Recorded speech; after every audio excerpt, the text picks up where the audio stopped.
Very important medical disclaimer. Information provided in this podcast is for educational purposes only and does not substitute for professional medical advice.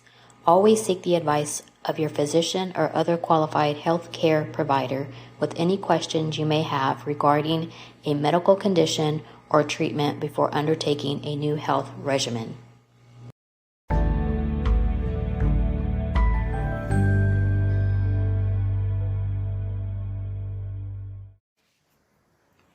Welcome to the Holistic Health Explained podcast. I'm your host, Shante Fox, and my guest for today's episode is Rachel Srinivasan, owner of Grand Rising Spiritual here in Phoenix, Arizona. Rachel is a painter, professional spirit artist, Reiki master teacher, and best-selling author. She was born in Oklahoma and began drawing at 1.5 years old. Most of her formative years were spent in Nebraska. During high school, she received the Marie Walsh Sharp Scholarship. During an exchange program in Rome, Italy, she was immersed in art and language and introduced to oil painting. Upon returning to the U.S., she attended Arizona State University and earned a painting scholarship from the Phoenix Art Museum. She earned 2 bachelor degrees and started a family. Rachel became a Reiki master teacher in 2017, but worked in digital marketing for 10 years before leaving the corporate world to focus on her own business. She attended the International Spiritualist Federation and became a professional spirit artist in 2019 and attended the ISF's Mind, Body, Spirit Week for further training in 2022.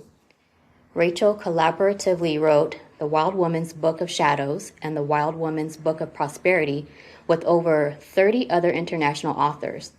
Both anthologies became bestsellers. Rachel currently lives here in Tempe, Arizona with her daughter. She has a loyal client base who come to her for Reiki and readings, and also has a following of art collectors in Dubai, Turkey, and San Francisco, and Phoenix. She also loves to surf and paddleboard.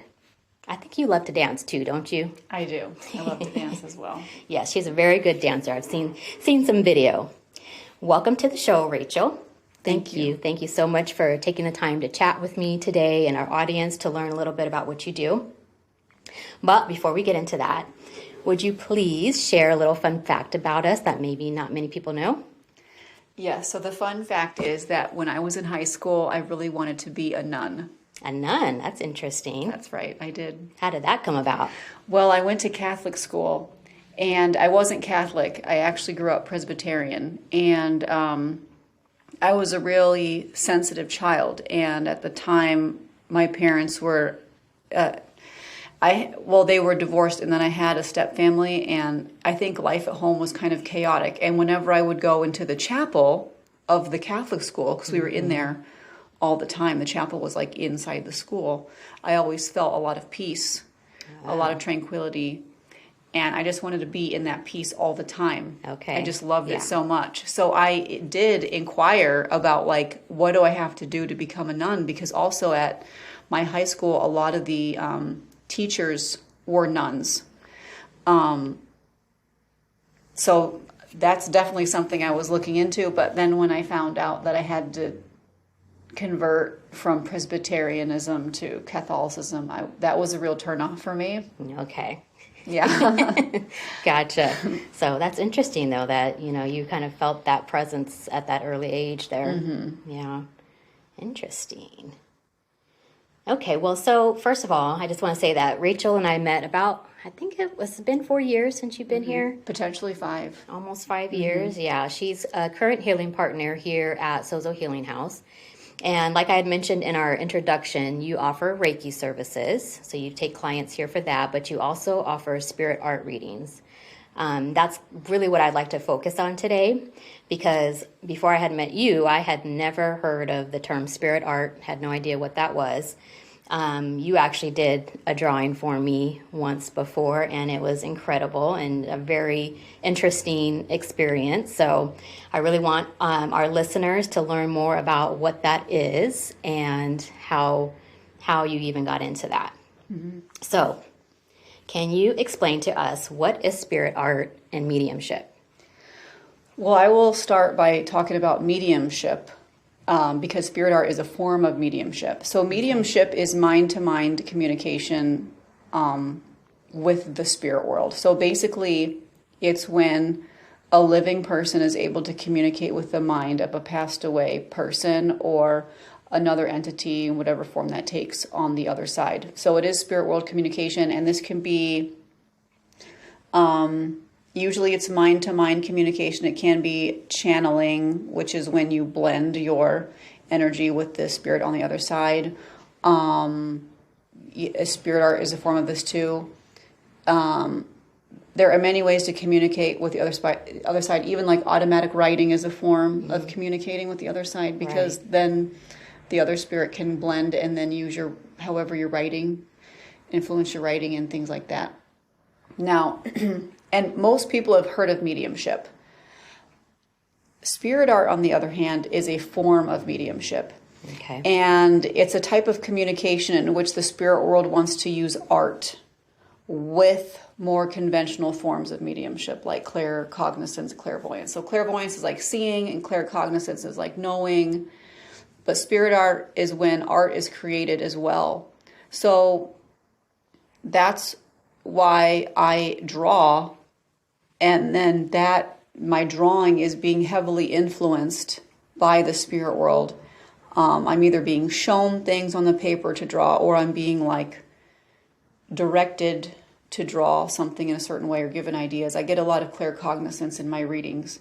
So there are also other forms of spirit art. People sometimes use photography, arguably when they capture ghosts on film, or like in a photography type sense.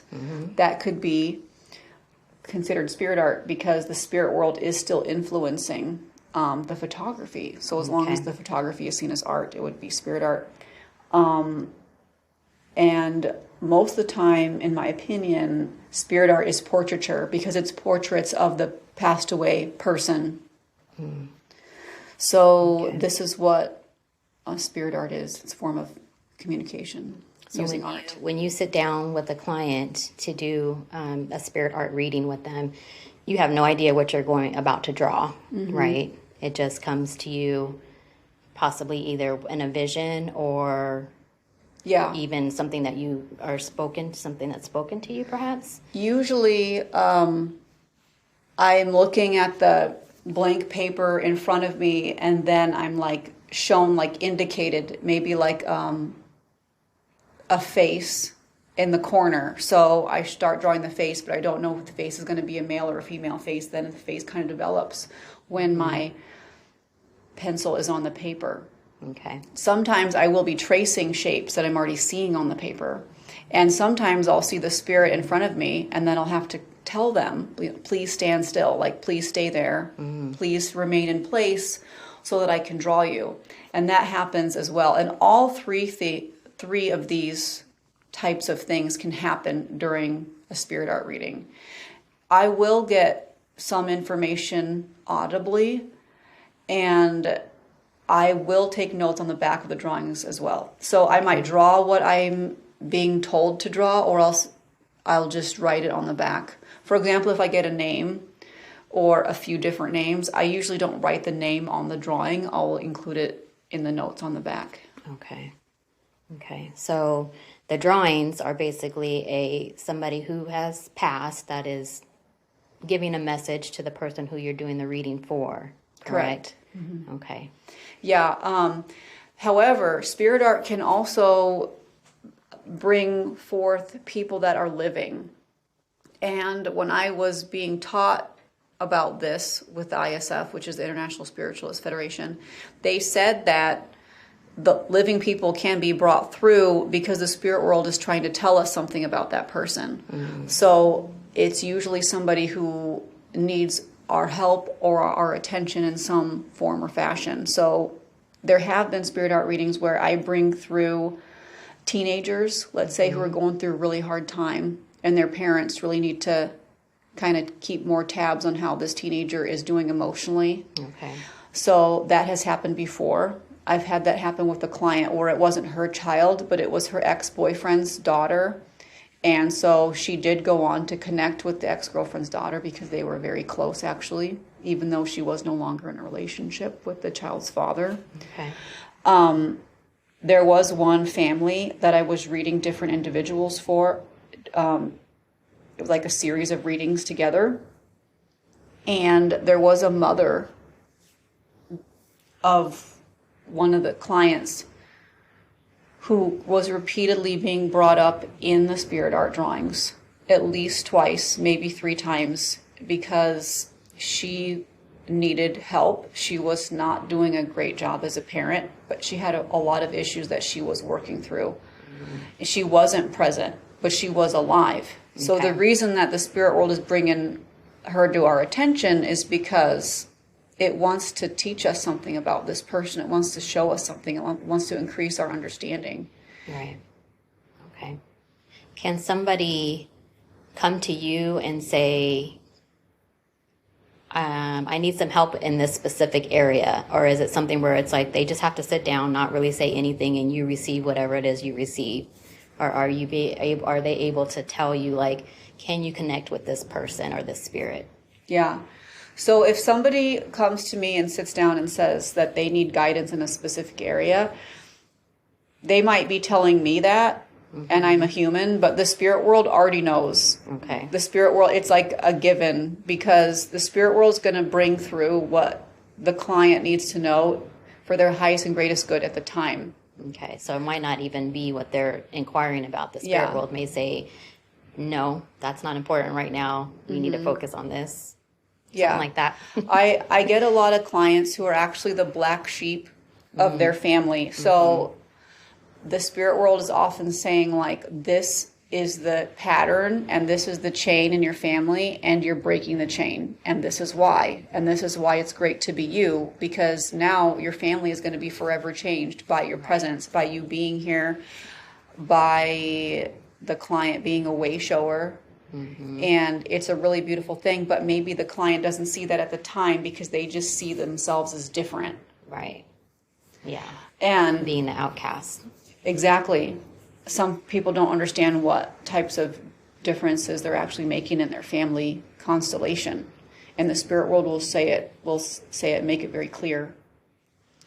When a client comes to me and wants to connect with a passed away loved one, like a specific person, most of the time, that passed away person does come through, but sometimes a different relative comes through, mm-hmm. and maybe that relative didn't get along with the relative they requested. Okay. Now, that has happened before. I just think no medium can guarantee 100% that a specific loved one is going to come through. Right. What can often happen on the other side is the spirit with the most important message and the most urgency is probably going to be the one that comes through the fastest. So, for example, if your dad's always around you in the spirit world, like always there, mm-hmm. and you feel very connected to your dad, he might not be the one that comes through in the spirit art. It's going to be somebody who has a very urgent message that needs to say something to you right now. And it's the spirit that's often like loud and noisy and making a bunch of racket, but they might have something different to say, like something about your mom and your relationship with your mom. Gotcha. And that's more important at the time. So maybe you would rather have your dad come through, but since your dad's always around you and you already have a strong connection, he might not be the one that comes through because you're already connected to your dad. Does that make sense? Yeah, totally. Mm-hmm. Okay. Very interesting. Well, how did you even get into this type of work? Like, how does one become a medium? Is that something you're just kind of naturally born with, or is it something that you're able to be taught and learn? Well, I actually think it's a little bit of both. Okay. So like nature versus nurture. Mm-hmm. I've always been pretty sensitive. As you know, from my nun story, I wanted to be a nun because I liked the energy so much in the chapel. However, I didn't know I was even capable of mediumship until I just started taking some classes, and I was just fascinated by the subject. It's not that I thought I could do it. I just thought it was intriguing. Okay. Mm-hmm. And so I started taking mediumship classes, and I made some friends in these classes. Eventually, I went with Tina Escoto, who was one of my teachers, and other friends to the International Spiritualist Federation's Mind, Body, Spirit Week in the UK. Mm-hmm. And it's a really economically priced and really friendly retreat. It's basically a mediumship camp. That's what it is. Okay. Does that still happen today? Is it yeah, still going every year. Okay. Every year, and it's fantastic. So I just went and I took all the art classes because I am already a trained artist, but I didn't know that I would ever make these connections. I just wanted to take the easiest classes, honestly. Mm-hmm. And in the classes, they were pairing all the students up with each other to give each other readings, and I actually started giving readings, and they were accurate. So I was shocked. I was actually shocked because I didn't really have an intention of making these sort of etheric connections with spirit and knowing that it would be accurate. But once I did, I was like, well, I guess this is something I'm doing now. Yeah. Traditionally, among spirit artists, it's usually people with a little to no artistic training in their background. Really? Okay. And then they learn how to be an artist genuinely through the spirit world. But I'm a little bit unique because I do have training in art, and then they're choosing me to work with me in this way. So I do have a unique connection in that way, but I did not anticipate on ever being a spirit artist. Okay. I did not. But thank goodness for the International Spiritualist Federation. Awesome. It's a group of mediums mostly based in Europe and the UK. Okay, maybe I can make a note of that in the notes for the podcast if anybody's interested in looking that up and learning more about that. So we'll put that in the notes. So I guess lastly, my last question is, and now we've learned a little bit about what mediumship is and how spirit art works. How can these services really help people in their self-care or their healing journeys? That's a great question. So the spiritualists believe, and I believe this too, that the ultimate goal of mediumship is healing. Mm-hmm. When you're able to communicate with passed away loved ones and know that they're okay, and know that they love you, and know that they have positive advice for you, any sort of communication like this is healing. Right. Anytime that you know that death is not the end, that life continues after death, and that we are surrounded by love, and that we are free to love each other and embrace love, and this is also what carries us into the spirit realm. These are all healing aspects. Yes, yeah, that makes sense. So it's probably a way for people to even get closure too, right, and to be able to move on. Mm-hmm. Yeah, and let go of negative ideas about themselves and their family, like just knowing that your grandma and your aunt and your uncle and your grandma's mom and all these people, all these ancestors are here for you, and they deeply care about you. Right. These are very healing messages, because a lot of times we walk around during the day in our regular daily lives thinking we're alone. A lot of people feel alone. Mm-hmm. And even in a crowd, people will feel alone. But right. if they knew that they were surrounded by their loved ones every minute of the day, mm-hmm. and loving guides every minute of the day, and they have basically like an entourage of people helping them, they wouldn't feel alone. Like, feeling alone is an illusion. Okay. It's a complete illusion. And mediumship is able to bust through that illusion. Awesome. Do you have anything that you would say to the naysayers who might be like, this is BS, or this is not something, I'm sure you get a lot of people who are like, this is witchcraft or something to that effect. Mm-hmm. Do you have anything to say to those type of people? Well, I've actually been told a little bit by the spirit world, like, what you do in these situations when people think I'm crazy, or when people think that mediumship is totally bogus. Right. they can just get to know me as a person and see my actions and see who I am and see what I do during the day. Like, I'm obviously not crazy. And if anybody can think anybody's crazy, you don't have to be a medium. You could be a car salesman. People think you're crazy. You could be a real estate agent. People think you're crazy. Now, I am not here to proselytize to people. I am not here to try to convince them to believe in mediumship.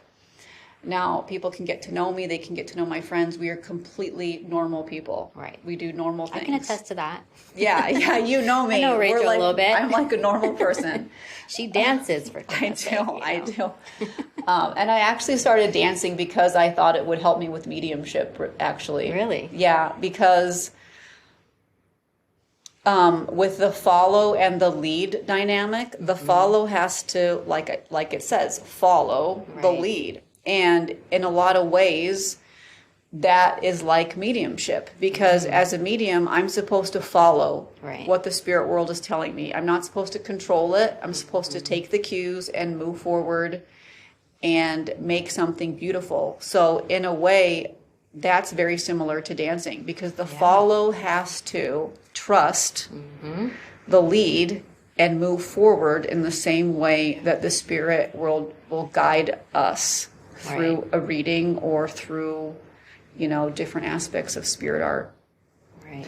So with following, there's an aspect of letting go of control and letting the lead do the work. So, but as far as, once again, going back to if people think I'm crazy, I can't really do anything about that, because you cannot control other people and what they think. And there's always going to be those people anyway, in anything, right? And I have noticed, me and my friends that are in this field have noticed that sometimes some of the strongest critics are actually quite gifted themselves. Really? And what they're actually doing is just kind of suppressing their own mediumistic skills. And so when they criticize others, it's like they're projecting their criticism on their self. I mean, they're projecting that criticism onto others. Okay. Does that make sense? Yeah. So you have to let these people with the strong critical voices just voice and then just go through their own, whatever they're going through. Okay. Do you have any advice for people who may be feeling that type of connection to the spirit world but don't know how to hone in on it, or what is this that I'm feeling, or what can I do to strengthen this if it is something that they want to connect to more deeply? Well, what I would do, and this is what I tell my students and clients as well, as I put a huge emphasis on meditation. I really believe in the power of meditation and kind of going inward and being really familiar with your own energy. Because once you start dealing with the spirit world outside of yourself, which is arguably also an aspect of what's inside, then you have to get used to these different types of energies. The same energy that other people have. So you want to be familiar with your own energy so that you can differentiate it from other people's energy, and then be used to dealing with that. Okay.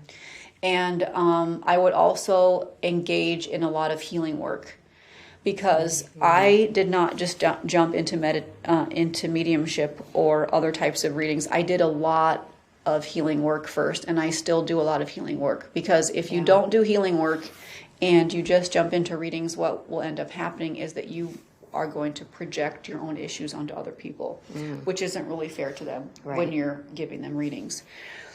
And arguably, healing work is going inside once again. So you really have to get to know yourself and try to heal yourself from whatever it is that you're going through. These are the basis, and that's the basis and the foundation for moving forward into mediumship.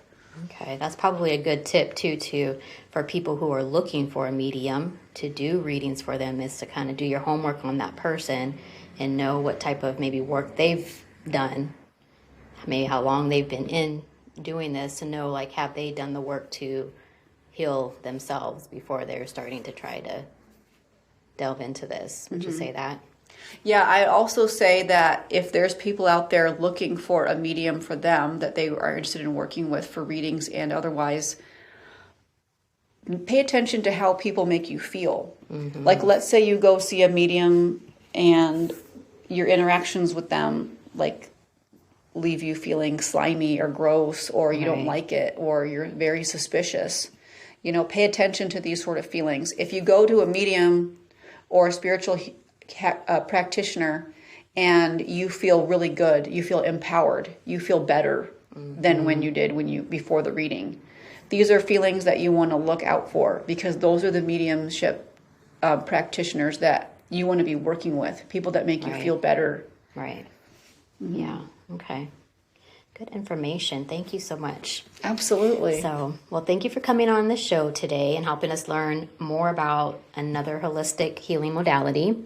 Will you tell our listeners how they can find you to book services if they're here locally, or to even maybe purchase some of your artwork, or just learn more about you in general? Yeah, so my website is www.grandrisingspiritual.com. I also give readings on a weekly basis at Everything Just Rocks, which is a rock shop in Tempe. You can contact me through either website. Perfect. Okay. Well, I'll list that in the notes as well so people can see that if they are interested in contacting you. Well, thank you all for tuning into today's episode of Holistic Health Explained. I'm your host, Shantae Fox. Be well, my friends.